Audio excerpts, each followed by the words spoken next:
வாழ்க வையகம், வாழ்க வையகம், வாழ்க வளமுடன். சிந்தனையை, உடல் நலத்தை சீரமைத்து உய்வித்த குருவே வாழ்க, குருவே துணை. வேதாத்ரியம் வாழ்க வளமுடன். இன்று வரை உலகில் தோன்றிய அனைத்து சித்தர்களும் ஞானிகளும் மகான்களும் மற்றும் வேதாத்திரிய கோட்பாடுகளை அர்ப்பணிப்புணர்வோடு அகிலமெங்கும் உணர்வாக்கிக் கொண்டிருக்கும் ஞானாசிரியர்களின் மதிநுட்பமும் குருவர்களோடு சுக்குமமாய் நம்மை சூழ்ந்திருந்து நாம் உய்வதற்கு துணை நிற்குமாக என்று சங்கல்பித்துக் கொண்டு இன்றைய தவ நிகழ்வை இறைவணக்கம் குரு வணக்கத்தோடு நாம் இனிதே துவங்குவோம். இறை வணக்கம் பாட அருள்நிதி அடியேன் பாடுகிறேன் ஐயா. எல்லாம் வல்ல தெய்வமது எங்கும் உள்ளது நீக்கமற, சொல்லால் மட்டும் நம்பாதே சுயமாய் சிந்தித்தே தெளிவாய் வல்லாய் உடலில் இயக்கமவன் வாழ்வில் உயிரில் அறிவுமவன் கல்லார் கற்றார் செயல் விளைவாய் காணும் இன்ப துன்பமவன் அவனின் இயக்கம் அணுவாற்றல் அணுவின் கூட்டு பக்குவம் நீ அவனில் தான் நீ உன்னிலவன் அவன் யார் நீ யார் பிரிவேது அவனை மறந்தால் நீ சிறியோன் அவனை அறிந்தால் நீ பெரியோன் அவன் நீ ஒன்றாய் அறிந்த இடம் அவன் நீ ஒன்றாய் அறிந்த இடம் அறிவு முழுமை அது முக்தி எல்லாம் வல்ல தெய்வமது எங்கும் உள்ளது நீக்கமற. குரு வணக்கம் பாட அருள்நிதி கார்த்திகேயன். மகளமுடன். வாழ்க வையகம், வாழ்க வையகம், வாழ்க வளமுடன். குரு வணக்கம். சிந்தையை அடக்கியே சும்மா இருக்கின்ற சீரறிய செய்த குருவே, அந்த நிலைதனில் அறிவு அசைவற்றிருக்க பெறும் ஆனந்தம் பொங்குதங்கே. இந்த பெரும் உலகமிசை எடுத்த பல பிறவிகளின் இறுதி பயனாகிய சந்ததமும் என்னை மறவாத சாந்த வாழ்வழித்தோய் என் சந்தோஷ செய்தி இதுவே. வாழ்க வளமுடன். வாழ்க வையகம், வாழ்க வளமுடன். இன்று நமக்காக ஆழ்ந்த தவம் நடத்திய அருள்நிதி கார்த்திகேயன் ஐயா அவர்களை வாழ்த்தவும். அருள்நிதி கார்த்திகேயன் ஐயா அவர்கள் வாழ்க வளமுடன். அவர்களின் அன்பு குடும்பம் வாழ்க வளமுடன். அவர்களின் உடல் பொருள் வளம், மனவளம் மற்றும் அவர்களின் ஆன்மீக தொண்டு வாழ்க வளமுடன், வாழ்க வளமுடன், வாழ்க வளமுடன். வாழ்க வளமுடன். நன்றிகள் ஐயா, அருமையான தவம். நன்றிகள். தொடர்ந்து ஞானக்களஞ்சிய கவி விளக்கம் ஞானமும் வாழ்வும் தொகுப்பிலிருந்து இன்றைய கவிக்கு விளக்கம் வழங்கிட மூத்த பேராசிரியர் ஞானாசிரியர் அருள்நிதி பழனிசாமி வேலுச்சாமி ஐயா அவர்களை அன்போடு அழைத்தமைவோம். வாழ்க வளமுடன் ஐயா. வாழ்க வளமுடன் ஐயா. வாழ்க வையகம், வாழ்க வையகம், வாழ்க வளமுடன். குரு வாழ்க, குருவே துணை. சான்ற பெருமக்களே, ஞானமும் வாழ்வும் கவிதை தொகுப்பின் தொடர் சிந்தனையிலே இன்றைக்கு யோகம் என்ற தலைப்பில் உள்ள கவி. எண்ணத்தை எண்ணத்தால் எண்ணி எண்ணி எண்ணத்தின் இருப்பிடமும் இயல்பும் கண்டு எண்ணத்தை எண்ணத்தில் நிலைக்கச் செய்தால் எண்ணமே பழக்கத்தால் தெளிந்து போகும்.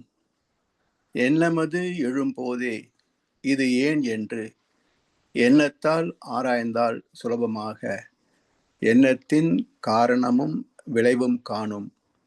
எழும் எண்ணம் யாவும் நற்பயனாய் மாறும். தலைப்பு யோகம். கருத்துக்கள் எல்லாமே எண்ணம் எண்ணம் எண்ணம். யோகத்துக்கு எண்ணம் எப்படி துணை செய்கிறது? எண்ணம் அற்ற நிலைதான் யோகம். யோக் என்ற வடமொழி சொல். யோகம் என்பது தமிழ் சொல். இதற்கு பொருள் இணைதல் அல்லது புண்ணிய விளைவு என்றும் பொருள் கொள்ளலாம்.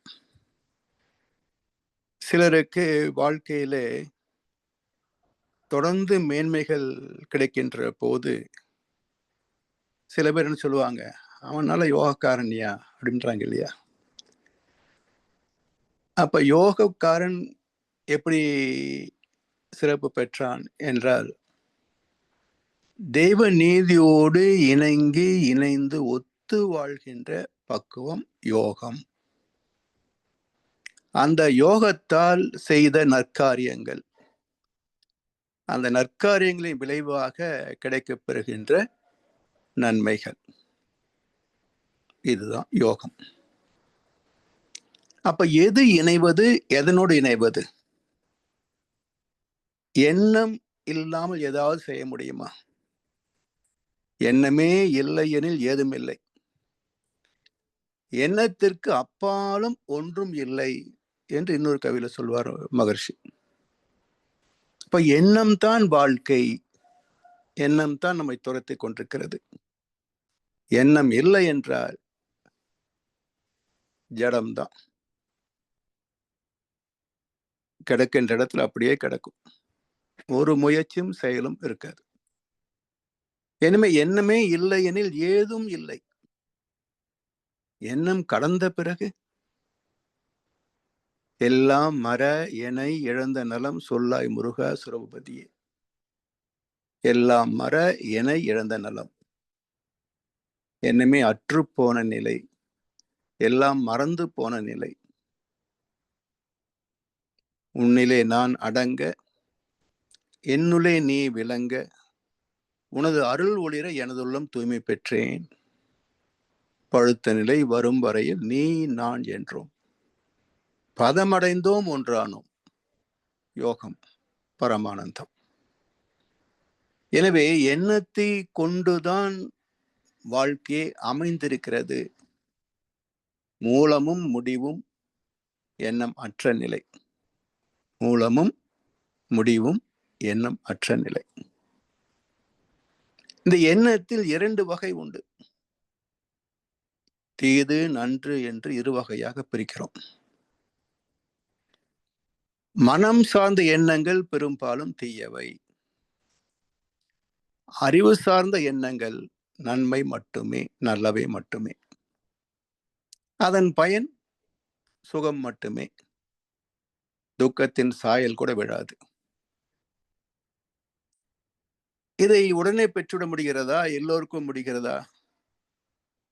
என்றால் இதை பயிற்சியினால் முறைப்படுத்த வேண்டும். பயிற்சியினால் முறைப்படுத்த வேண்டும். அப்ப எண்ணத்திற்கான பயிற்சி எண்ணம் ஆராய்தல். இதுதான் எண்ணத்திற்கான பயிற்சி. இப்ப எண்ணத்தை ஆராய்ந்து பார்க்கின்ற போது எண்ணத்தின் பல்வேறு பரிமாணங்களே ஆசை, கோபம், கவலை, பொறாமை, வெறுப்பு, இதுவே ஆக்கப்பூர்வமாக திரும்புகின்ற போது அன்பு, நன்றி, கருணை, தியாகம், இப்படி 2 வகையிலேயும் வெளிப்படுவது. ஒன்று மனம் சார்ந்தது, மற்றது அறிவு சார்ந்தது. எனவே மனம் சார்ந்த எண்ணங்களை அறிவு சார்ந்த எண்ணங்களை கொண்டு சீர்தூக்கி ஆராய்ந்து பார்த்து அவற்றை சீர்படுத்த வேண்டும், முறைப்படுத்த வேண்டும், ஒழுங்குபடுத்த வேண்டும். அந்த பயிற்சிக்கு பெயர் தான் எண்ணம் ஆராய்தல். எண்ணத்தை எண்ணத்தால் எண்ணி எண்ணி, அதாவது மனதின் எண்ணத்தை அறிவின் எண்ணத்தால் எண்ணி எண்ணி. இப்போ ஆசை என்ற ஒரு எண்ணம், எல்லோருக்கும் ஆசை பொதுவானது. அவரு பிரதம மந்திரியா இருக்கும் போது நான் இருக்கக்கூடாதா என்று ஒருத்தர் கேட்டார். மனித வடிவத்தை வைத்தால் ஒன்றும் பேதம் இல்லை. ஆனா அறிவு, திறமை இருக்கு இல்லையா? அப்போ யார் யார் எங்கே வைக்கப்பட வேண்டுமோ இயற்கை அவரவரை அங்கே அங்கே வைக்கிறது. இப்போ ஆசை இருக்கு பிரதம மந்திரியாக, அதிர்ஷ்டம் இருக்கு மாடு மேய்க்க. அது மாதிரி மனதின் எண்ணத்தை அறிவின் எண்ணத்தை கொண்டு ஆராய்ந்து பார்ப்பது எண்ணம் ஆராய்தல். அப்போ எண்ணத்தை எண்ணத்தால் எண்ணி எண்ணி, மனதின் எண்ணத்தை அறிவின் எண்ணத்தால் ஆராய்ந்து ஆராய்ந்து, எண்ணத்தின் இருப்பிடமும் இயல்பும் கண்டு. 2 நுட்பங்கள். எண்ணத்தின் இருப்பிடம், எண்ணத்தின் இயல்பு. எண்ணம் எங்கே தோன்றுகிறது? எண்ணம் என்றாலே மேத்தமெட்டிக்ஸ், எண்ணுதல், கவுண்டிங். எண்ணுதல் என்ற வினை சொல்லே எண்ணம் என்ற பெயர் சொல்லானது. அப்ப எண்ணுதல், கணக்கு என்று வருகின்ற போது கணிதத்திற்கு 4 அடிப்படை அலகுகள்: காலம், தூரம், பருமன், வேகம். இந்த 4 அலகுகள் அடிப்படையாக கொண்டதுதான் கணக்கு, எண்ணம். அப்ப இது எங்கே தோன்ற முடியும் என்றால் மூளையில் தான் தோன்ற முடியும். 4 அலகுகளை வைத்து செயல்படுகின்ற இடம், இயங்குகின்ற இடம் மூளை. மூளைக்கு வருகின்ற அலை என்ன? எண்ணத்திற்கு மூலம் என்ன என்றால் characterized biomagnetic waves, அனுபவங்களை சுமந்து வருகின்ற ஜீவகாந்த அலைகள்.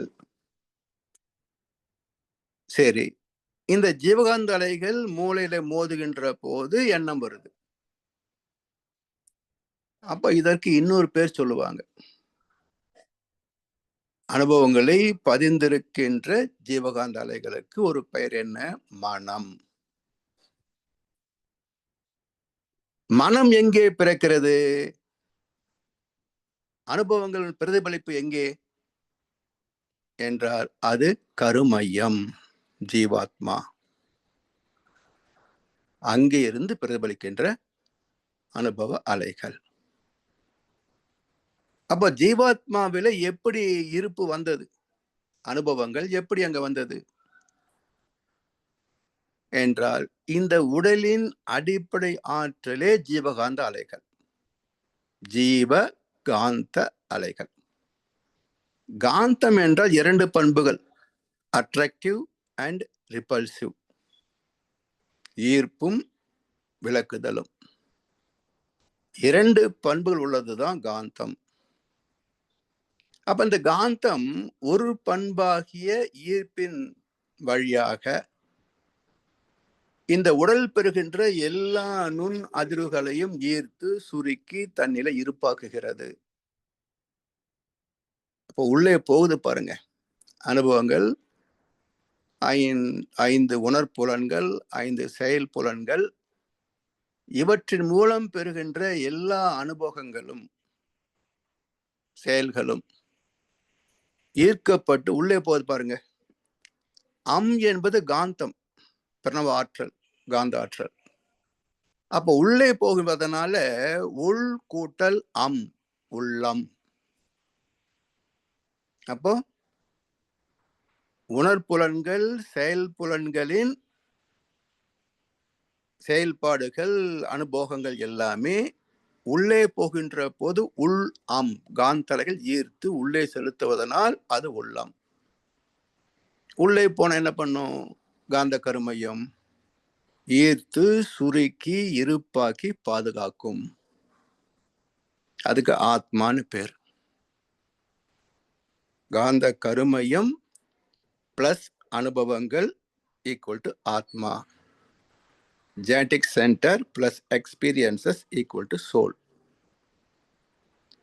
இப்படி பதிந்த நிலை, அந்த ஜீவாந்தத்தின் தன்மை என்ன? ஈர்ப்பு உள்ள போச்சு. அடுத்து ரிப்பல்சிவ் இல்லையா, வெளி தள்ளும். அப்படி வெளியே வருகின்ற அலைகளே இந்த அனுபவங்களை சுமந்து வருகின்றன. அப்ப மனம் காந்தலைகளின் அனுபவங்களை பிரதிபலிக்கின்ற நிலை மனம். இந்த மன அலைகள் மூளையில மோதுகின்ற போது அது மீண்டும் டீகோட் ஆகும்.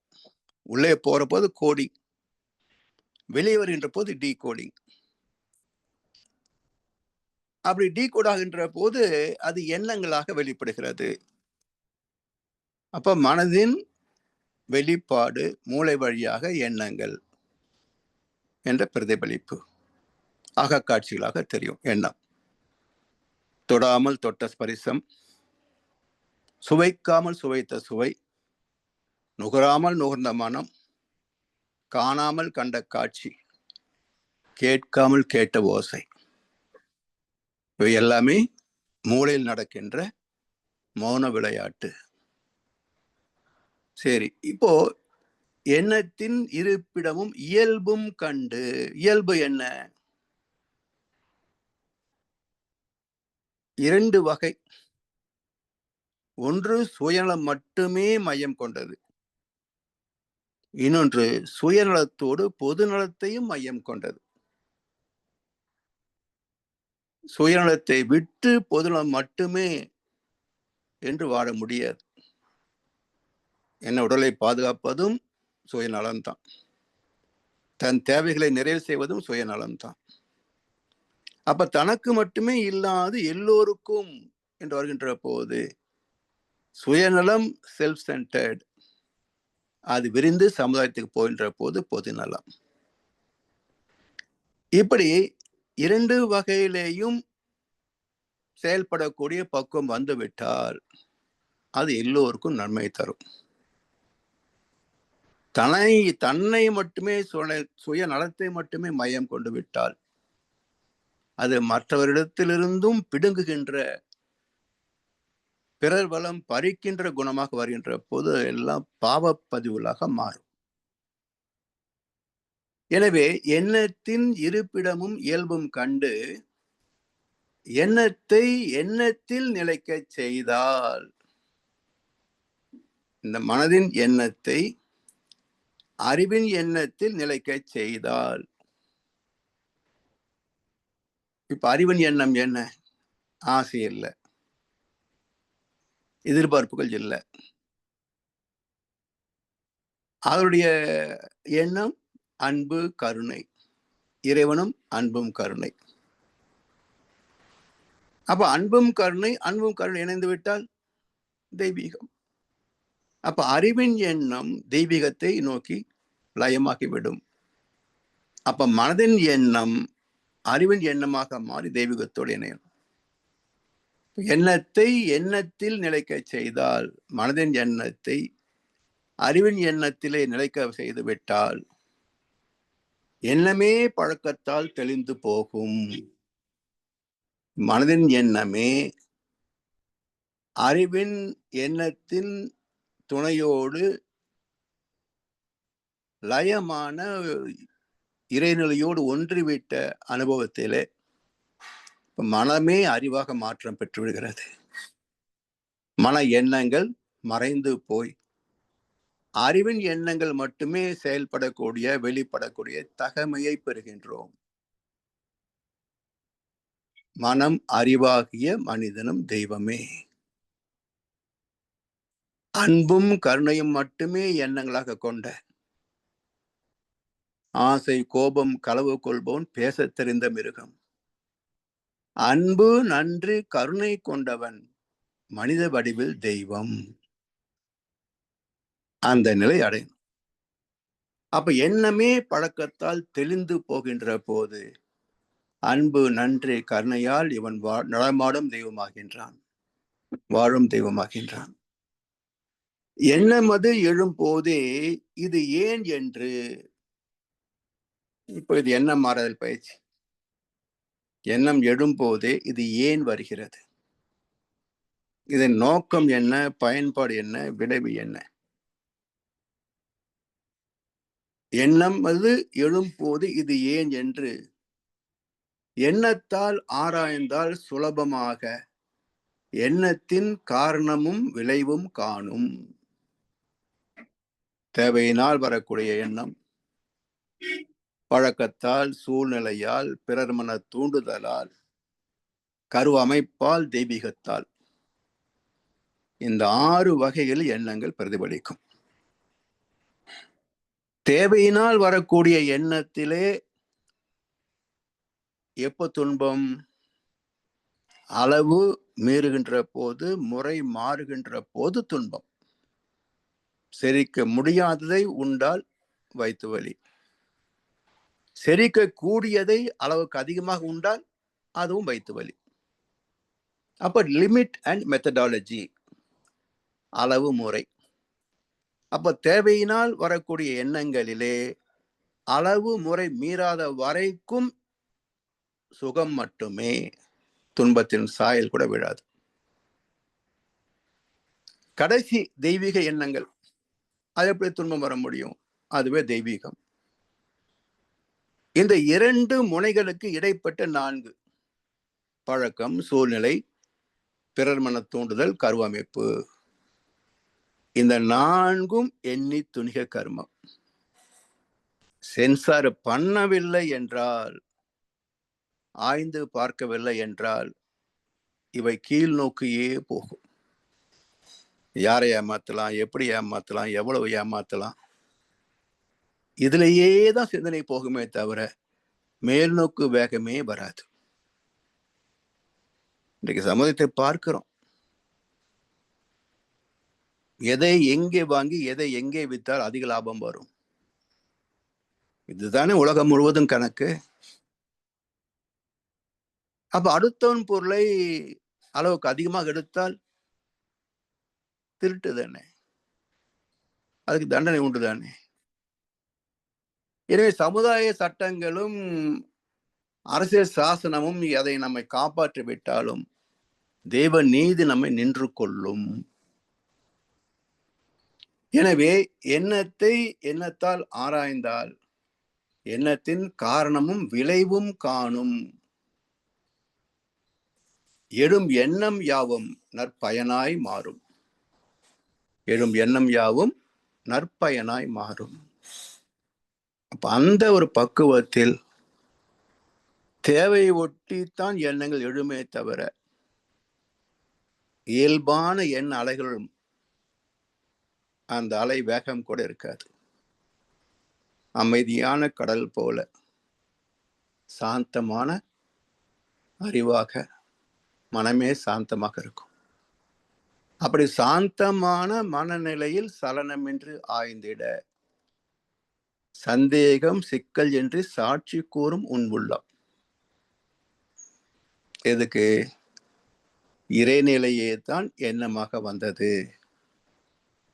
இறைநிலையே தான் நாமாக வந்தது, இறைநிலையே தான் அனுபவங்கள் ஆனது, இறைநிலையே தான் மனமாக பிரதிபலித்துக் கொண்டிருக்கிறது. அதாவது கண்ணதாசன் கவிதையில மிக அற்புதமான ஒரு பெரிய கவி, சுருக்கமா சொல்றேன். பிறப்பின் வருவது யாதென கேட்டேன், பிறந்து பார் என்று இறைவன் பணித்தான். இளமை என்பது யாதென கேட்டேன், இருந்து பார் என்று இறைவன் பணித்தான்.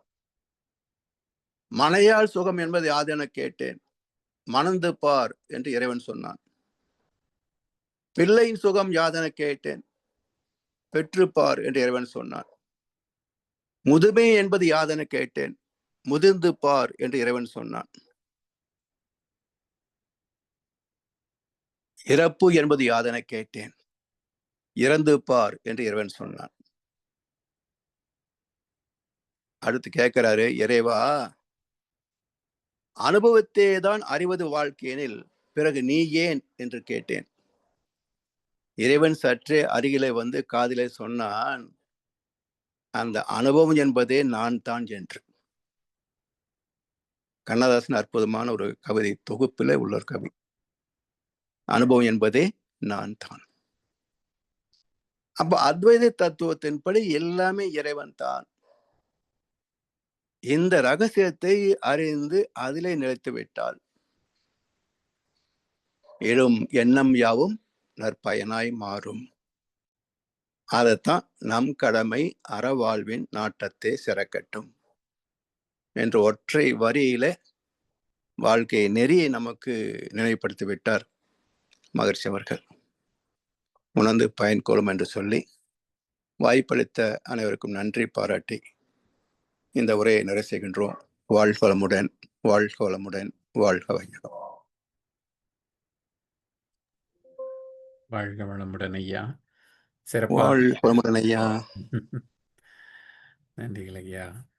தொடர்ந்து சிறப்பாக விளக்கம் வழங்கி நம்மை வழி நடத்தி கொண்டிருக்கும் மூத்த பேராசிரியர் ஞானாசிரியர் அருள்நிதி பழனிசாமி வேலுச்சாமி ஐயா அவர்களும் அவரது அன்பு குடும்பத்தினரும் அருட்பேராற்றல் கருணையினால் உடல் நலம், நீளாயுள், நிறை செல்வம், உயர் புகழ், மெய்ஞானம் ஓங்கி வாழ்க வளமுடன், வாழ்க வளமுடன், வாழ்க வளமுடன்.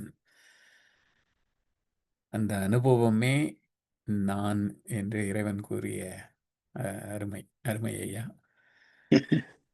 வாழ்க வளமுடன். பாடல்கள் பாடி நிறைவு செய்யும் தருணம் இது. வேதாத்திரிய பாடல் பாட அருள்நிதி ஸ்ரீராம் ஜேபி ஐயா அவர்களும், பிரம்மஞான கவி பாட அருள்நிதி சஞ்சீவ் சிதம்பரம் ஐயா அவர்களும், உலக நல வாழ்த்து பாட அருள்நிதி ஸ்ரீராம் ஜேபி ஐயா அவர்களும். வாழ்க வளமுடன்.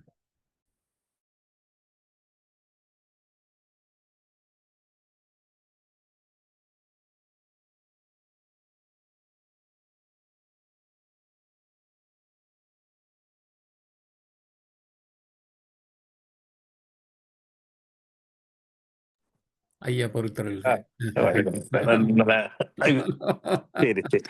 பொறுத்தருள்க. வாழ்க வளமுடன் ஐயா. வாழ்க வளமுடன். வேதாத்திரிய பாடல்.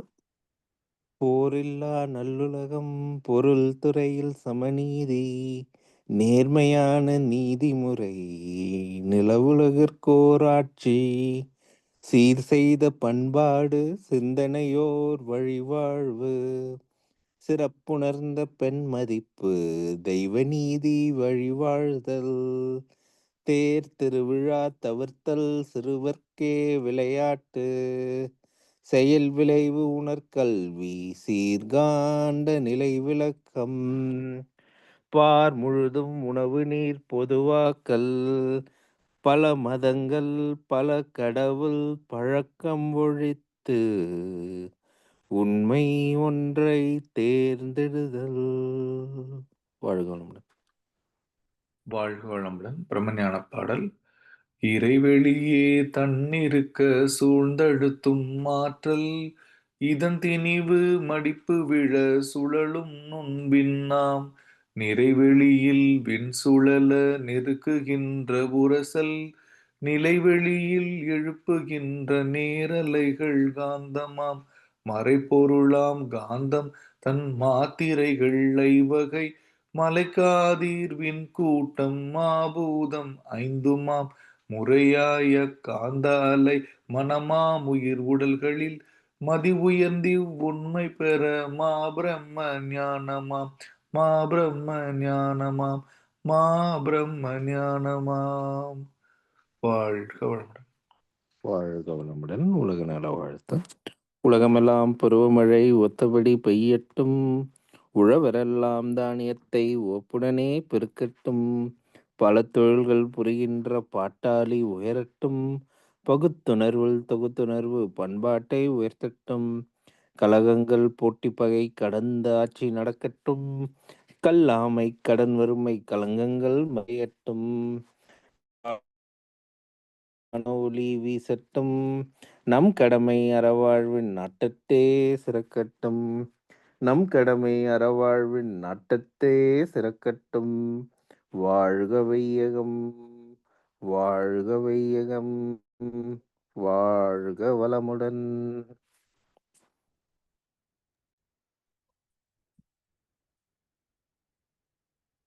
வாழ்க வளமுடன். இன்றைய தவத்தில் கலந்து கொண்ட அன்பர்கள், தவத்தை வழிநடத்தியோர், நற்சிந்தனை வழங்கியோர், பாடல்கள் பாடியோர் அனைவரும் வாழ்க வளமுடன்.